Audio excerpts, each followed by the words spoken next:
Hello there and welcome back to my channel. My name is Fardaus Sahel. In this video, I'm going to show you how to bring the menu bar for control panel in Windows 11. To open the control panel, we need to hold Windows key and R, and you need to type this control and hit enter. In control panel, you can see the menu up here, but if I want to see the menu, so I need to click on this File Explorer options, and we need to go to this View tab, and here we have this option. We need to check this under Files and Folders, which is always show menus. Check this option and apply and hit OK. Now you can see the menu up here, which you can find the file, which you can just click to close.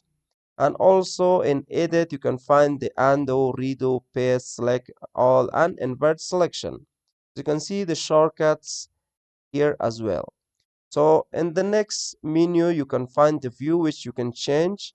And the last menu, which we have the tools, you can find the map network drive, disconnect network drive, open sec center, and also folder options. Just click here so you can see the same file explorer options. From here also you can just go to the view and you can uncheck this, apply.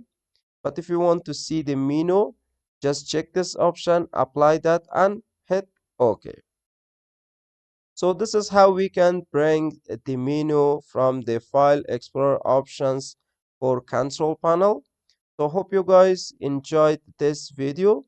And if you have any question or doubt, please let me know in the comment box of this video.